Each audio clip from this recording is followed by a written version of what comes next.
Friends, நம்ம மாடி தோட்டில் மங்களகரமாக ஆரம்பிக்கலாங்க. இன்றைக்கி வந்து ஒரு லாங் வீடியோ தாங்க. பாருங்கள் எவ்வளோ விதை போட்டு வெள்ளரிலாம் நிறைய முளைச்சி காய்கள் காய்ச்சிருக்காங்க. உங்களுக்கு ஆல்ரெடி நான் அதை தனித்தனியாகவே காமிச்சிருப்பேன். இன்றைக்கி வந்து இது எப்படின்னா, இதை வந்து எல்லாமே நல்லா மண்ணை கிளறி விட்டுங்க.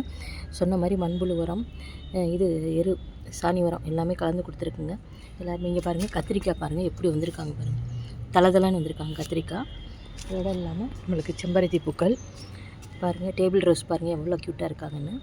செம்பருத்தி பூக்கள் எவ்வளோ அழகாக இருக்காங்க பாருங்கள். இந்த எல்லாத்துக்குமே காரணம் நம்ம வந்து மண்ணை நல்லா கிளறி விட்டுங்க. அவங்களுக்கு ஏதாவது ஒரு உரம் வாரத்தில் ஒரு 15 நாளைக்கு ஒரு முறை வந்து மண்புழு உரமோ இல்லை வேப்பம் புண்ணாக்கு கண்டிப்பாக நம்ம எல்லாத்துக்கும் கொடுக்கணும். மண்புழு உரம், அப்புறம் நம்ம வந்து காய்கறி கம்போஸ்ட்டு, அந்த வேஸ்ட் கம்போஸ்ட் அது எல்லாமே கொடுக்கணும். அதோடு இல்லாமல் மழை வந்ததுக்கப்புறம் இங்கே பாருங்கள், தட்டுகளில் தண்ணி இப்படி இருந்தால் அடித்து விட்டுறணுங்க. அடித்து விட்டுட்டு நம்ம செடியை வந்து அப்பப்போ அதை பார்த்துக்கணும். ஏன்னா வந்து ஃபுல்லாக அது தண்ணி அடியில் இருந்துன்னா அப்படியே அழுகிரும். அதை நம்ம நிறைய பேர் கவனிக்காமல் விட்டாங்கன்னா செடி வந்து வேறு அழுகல் நோய் வந்துடுங்க. அதுக்காக வந்து இது முக்கியமாக நம்ம பார்க்கணும். இது மாதிரி தண்ணிகள் இருந்தால் பண்ணிடணும். வெத்தலை கொடிகள்லாம் எவ்வளோ நல்லா இருக்காங்க பாருங்கள். நம்ம பிள்ளையார் அன்றைக்கி கரைச்சிங்க இந்த மண்ணை நம்ம எடுத்து வச்சுருக்கோம். தாமரை செடிகளுக்கு போடணுங்க அந்த களிமண்ணை. பாருங்கள், நம்ம பதியம் போட்ட செடிகள்லாம் இங்கே வந்துருக்கு. செவந்தி பூக்கள் இருக்குது பாருங்கள், நிறையா இருக்குது செவந்தி பூக்கள். ரோஸ்கள் பாருங்கள், ரோஸ் நிறையா வந்திருக்கு. கொஞ்சம் பூச்சி தாக்குதல் வந்திருக்குங்க, மருந்து அடிக்கணும். இந்த மழை முடிஞ்சதுக்கு வந்து மருந்து அடிக்கணும். இங்கே பாருங்கள் எவ்வளோ துளிர்கள் விட்டுருக்கு பாருங்கள். அடியில் பேசல் ஷூட்ஸ் வந்திருக்கு நிறையா. சூப்பராக இருக்காங்கல்லங்க. அது மாதிரி பட்டர்ஃப்ளை செடியும் நிறையா வந்திருக்காங்க. நம்மளுடைய கொய்யா மரம் வந்து சீனி கொய்யாக்காவை அடைச்சிட்டு வாடாமல்லி பாருங்கள் திருப்பி எவ்வளோ பூக்கள் பூத்திருக்காங்க பாருங்கள். மிராக்கல் ஃப்ரூட்டும் இருக்காங்க. இனிமேல் தான் அவங்களும் காய்கள் காய்ப்பாங்க. இவங்களுக்கும் வந்து இது எரு உரம் தாங்க கொடுத்துருக்கேன். ஆனால் கலர் மாறலை. இது கொஞ்சம் வந்து ஏதாவது பொட்டாசியம் இது மாதிரி கொடுக்கணும், நைட்ரஜன் சத்து பொட்டாசியம் உள்ள மாதிரி கொடுக்கணும். இதே மாதிரி நம்மளுக்கு வந்து செண்பகப்பூவும் இப்போதான் மரம் கொஞ்சம் நல்லா வந்திருக்காங்க பாருங்கள். சேஞ்சிங் ரோஸுங்க, அவங்களுமே எவ்வளோ க்யூட்டாக அழகாக இருக்காங்க பாருங்கள். இது எல்லாமே பட்டர்ஃப்ளை பூங்க. அடுத்து நம்ம டேபிள் ரோஸ் பாருங்கள், எவ்வளோ க்யூட்டாக இருக்காங்க table rose. Yellow colour, red colour. பச்சை மிளகாயும் காய்ச்சிருக்காங்க. இங்கே பாருங்கள், மாதுளம்பழம் பாருங்கள் மறைஞ்சிருக்காங்க நேற்று காமிச்ச மாதிரி.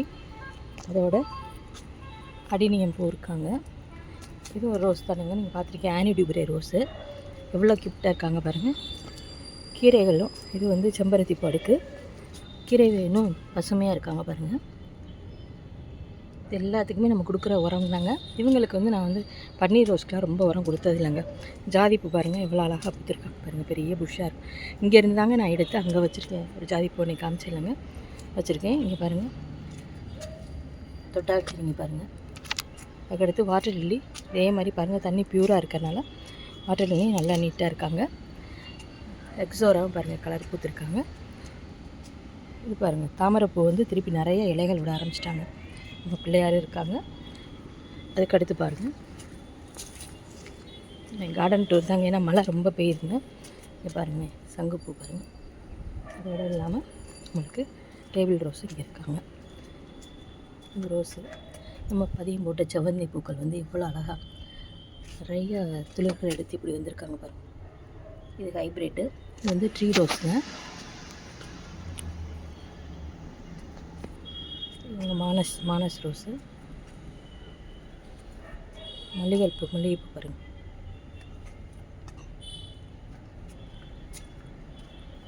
எல்லாமே தொட்டிகளை நான் நல்லா கிளறி விட்டு வச்சுருக்கேங்க. மழை வந்தது, இவங்க எல்லாமே நல்லா வரணும். இதுக்கு அடுத்து நம்ம இது இருக்குல்லங்க, வேப்ப புண்ணாக்கு நம்ம தண்ணியில் கலந்து அதுக்கப்புறம் நம்ம அவங்களுக்கு போட்டுவிட்டு இந்த ஒரு ஜாதிப்பூ இருக்குது பாருங்கள், அங்கே பதியம் போட்டது தான். அதுக்கப்புறம் நம்ம வந்து அந்த தண்ணியை நல்லா ஊற வச்சுட்டு அதுக்கப்புறம் நம்ம ஒரு நாள் ஃபுல்லாக ஊற வச்சுட்டு செடிகளுக்கு அடியில் வேரில் கொடுத்தோம்னா நம்மளுக்கு வேர் பூச்சி வராதுங்க. இந்த மழை காலத்தில் கண்டிப்பாக நீங்கள் கொடுக்க வேண்டியது அந்த ஒரு இது தாங்க. இவ்வளோ க்யூட்டாக இருக்காங்க பாருங்கள். கீரைகள்லாம் நல்லா இருக்காங்க. அடுத்து நம்மளுடைய செல்லக்குட்டி எவ்வளோ அழகாக இருக்காங்க, பஞ்சாக பூத்துருக்காங்க தானே. இது மாதிரி கார்டனை வந்து நம்ம நல்லா மெயின்டைன் பண்ணி வச்சுட்டோம்னாங்க நம்ம வந்து நிறைய மாடி தட்டில் நிறைய ஈல்டு எடுக்கலாங்க. Happy gardening friends, thank you.